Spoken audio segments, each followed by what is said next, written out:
UP के 4 शहरों में कोरोना की रोकथाम के उपायों पर हाईकोर्ट ने जताया असंतोष। कहा, चारों शहरों की हर सड़क पर प्रत्येक 2 किलोमीटर पर तैनात हों 2 कांस्टेबल। मास्क पहनने के नियम का सख्ती से कराएं पालन। संसद भवन पर हमले की 19वीं बरसी पर प्रधानमंत्री मोदी ने शहीदों को दी श्रद्धांजलि। कहा, संसद पर कायरतापूर्ण हमले को कभी नहीं भूलेंगे। किसानों के दिल्ली कूच ऐलान के बाद राजस्थान बॉर्डर पर सुरक्षा बढ़ाई गई। शाहजहांपुर में भारी पुलिस बल तैनात।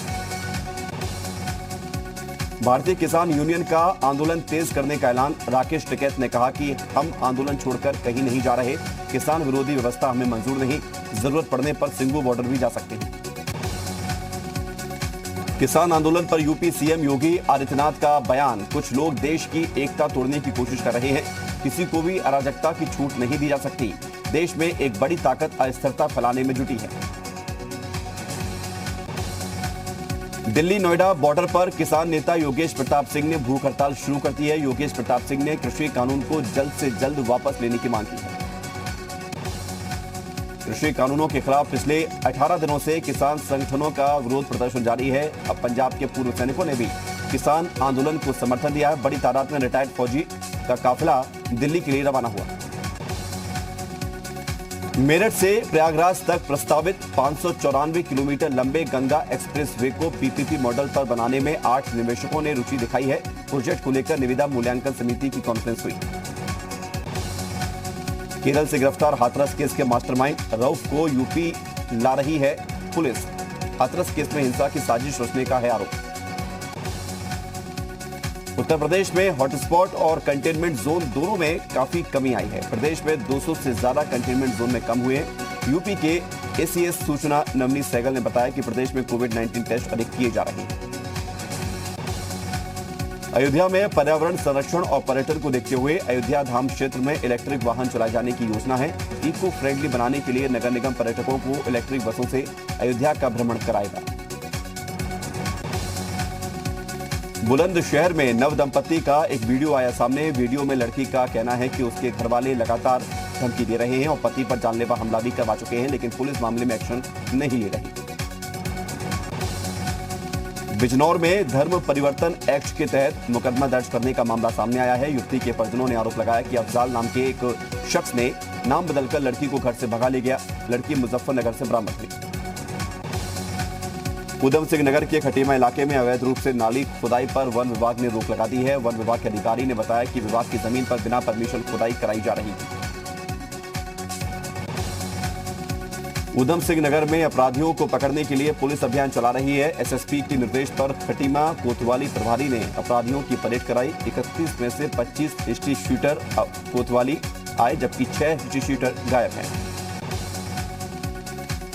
अमरोहा के थाना नौगावा सादात इलाके में पुलिस ने एक वाहन चोर गैंग का पर्दाफाश किया है। वाहन चोरों के पास से चोरी की 2 मोटरसाइकिलें और एक अवैध असलहा बरामद हुआ है। 3 वाहन चोर हिरासत में लिए गए। यूपी के डिप्टी सीएम दिनेश शर्मा अपने जनसंपर्क अधिकारी के पिता की 13वीं में शामिल होने उन्नाव पहुंचे।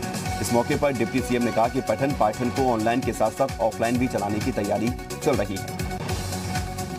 मथुरा में 2 दिन के प्रवास पर पहुंचे डिप्टी सीएम केशव प्रसाद मौर्य संत विजय कौशल महाराज से मिले। कहा, बिहारी जी के आशीर्वाद से करोड़ों की योजनाओं का लोकार्पण और शिलान्यास करने का मौका मिल रहा है। जन शिकायतों के निस्तारण के मामले में कई जिले फिसड्डी साबित हुए। सीएम योगी अधिकारियों को जन शिकायतों के निस्तारण में तेजी लाने के निर्देश दिए गए। उत्तर प्रदेश में बार का लाइसेंस लेना हुआ आसान। शासन और मंडल आयुक्त की सिफारिश को खत्म कर डीएम को दिए गए अधिकार। अब एयरपोर्ट, स्पेशल ट्रेन और क्रूज में भी खुल सकेंगे बार। आज से 2 से ज्यादा लाइसेंस जमा करने की आखिरी दिन था और अतिरिक्त लाइसेंस नहीं जमा करने पर होगी कठोर कार्रवाई। योगी सरकार ने शस्त्र अधिनियम में संशोधन किया है।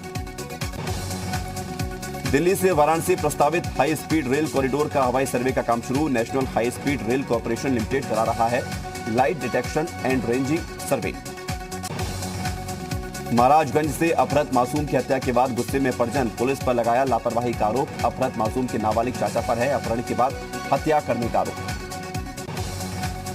फतेहपुर में कोहरे की वजह से रोडवेज बस और ट्रक की आमने सामने से टक्कर हो गई। हादसे में बस सवार 10 से ज्यादा यात्री घायल हो गए। घायलों को नजदीकी अस्पताल में भर्ती कराया गया।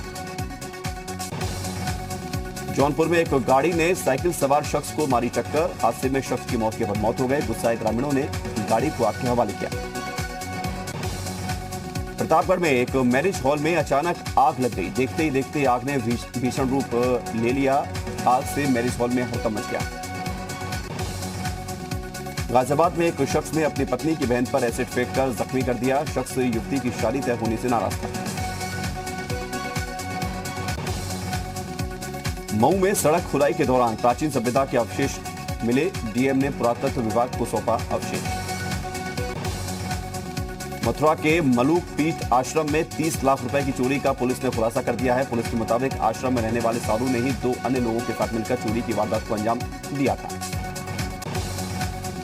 झांसी में प्रशासन ने अवैध खनन माफियाओं पर कार्रवाई की। खनन विभाग ने अभियान चलाकर अवैध खनन में लगे 21 ट्रकों को सीज कर दिया। प्रयागराज के थाना कर्नलगंज इलाके में एक वृद्ध दंपत्ति को बंधक बनाकर पैसे और जेवरात लूटने का मामला आया सामने। मामले में 3 आरोपियों के खिलाफ केस दर्ज किया गया। चंपावत में नेपाल से बने फर्जी आधार कार्ड प्रयोग करने वाले गैंग का खुलासा हुआ है। मामले में एसडीएम ने जांच का आदेश दे दिया है। झांसी के प्रेमनगर थाना इलाके में पुलिस की पीआरवी वैन पर फायरिंग का मामला सामने आया है। पुलिस ने फायरिंग करने वाले एक रिटायर्ड फौजी को गिरफ्तार कर लिया है। आगरा के फतेहपुर सीकरी के गांव महुआ खेड़ा में हेलीकॉप्टर से शादी करने पहुंचा दूल्हा। दुल्हन की विदाई हेलीकॉप्टर से हुई। आसपास देखने वालों की भीड़ उमड़ी। फिरोजाबाद में एक शादी समारोह में हेलीकॉप्टर से पहुंचा दूल्हा आकर्षण का केंद्र बना। आसपास लोगों का हुजूम उमड़ा। गाजियाबाद में सीएम योगी के दौरे में आसपास का माहौल हुआ भक्ति में। छोटे छोटे बच्चे भी भगवा रंग के कपड़े पहने हुए नजर आए। फतेहपुर के ललौली थाना इलाके में शॉर्ट सर्किट के चलते चलती कार में आग लगने से हड़कंप मच गया। ड्राइवर ने कार से कूदकर अपनी जान बचाई। ललितपुर के सदर कोतवाली इलाके में देर रात तेज रफ्तार से आ रही बोलेरो गाड़ी और एक कार की आमने सामने से टक्कर हो गई। घटना में किसी की घायल होने की खबर नहीं है। दुर्घटना का वीडियो सीसीटीवी में कैद हो गया। उन्नाव में चाय बनाते समय घरेलू सिलेंडर में आग लगने से 15 लोग झुलस गए। झुलसे लोगों में से 4 लोगों की हालत गंभीर है, जिन्हें कानपुर रेफर किया गया है। रामपुर के रामपुरी चाकू की धार और तेज करने की तैयारी की जा रही है। वोकल फॉर लोकल के अंतर्गत डीएम आंजनेय कुमार सिंह ने चाकू बनाने वाले कारीगरों से मुलाकात की और इसे राष्ट्रीय और अंतर्राष्ट्रीय बाजार तक पहुंचाने का मंत्र दिया। शामली के आदर्श थाना मंडी इलाके में एक तेज रफ्तार ट्रक ने बाइक सवार को रौंद दिया। बाइक सवार की मौके पर ही मौत हो गई। वहीं ट्रक चालक मौके से फरार हो गया। जौनपुर के बोर्डसर गांव में शादी समारोह के दौरान हर्ष फायरिंग हुई। कुछ युवक हाथों में हथियार लहराते हुए फायरिंग करते हुए नजर आए। गौतम बुद्ध नगर पुलिस को अवैध शराब माफिया के खिलाफ बड़ी कामयाबी मिली है। शराब तस्कर के पास 170 पेटी अवैध शराब बरामद हुई है। जब्त की गई शराब की कीमत 3 लाख रुपए। महोबा में तेज रफ्तार बाइक और ऑटो में भिड़ंत, आधा दर्जन लोग हुए घायल। सभी घायल अस्पताल में भर्ती। 2 घायल झांसी रेफर किए गए। पिछले 2 महीने में 1,63,000 जीएसटी रजिस्ट्रेशन रद्द किए गए। रिटर्न नहीं भर रही थी कई इकाई। नीति आयोग के सीईओ अमिताभ कांत का बयान सामने आया। भारत का लोन जीडीपी अनुपात सबसे कम। नीति आयोग के सीईओ अमिताभ कांत ने कहा कि सरकार वैश्विक अर्थव्यवस्था में भारत को प्रतिस्पर्धी बनाने के लिए कदम उठा रही है। इंडियन ऑयल कॉर्पोरेशन की पहल, 5 किलो के एलपीजी सिलेंडर को छोटू नाम दिया गया। एयर इंडिया को ब्रिटेन की अदालत ने दी राहत। एयर इंडिया को $17.6 मिलियन के बकाये के भुगतान के लिए जनवरी तक का समय दिया गया। फ्रांस में ग्लोबल सिक्योरिटी बिल के खिलाफ प्रदर्शन। पेरिस में पुलिस ने प्रदर्शनकारियों पर वाटर कैनन का इस्तेमाल किया।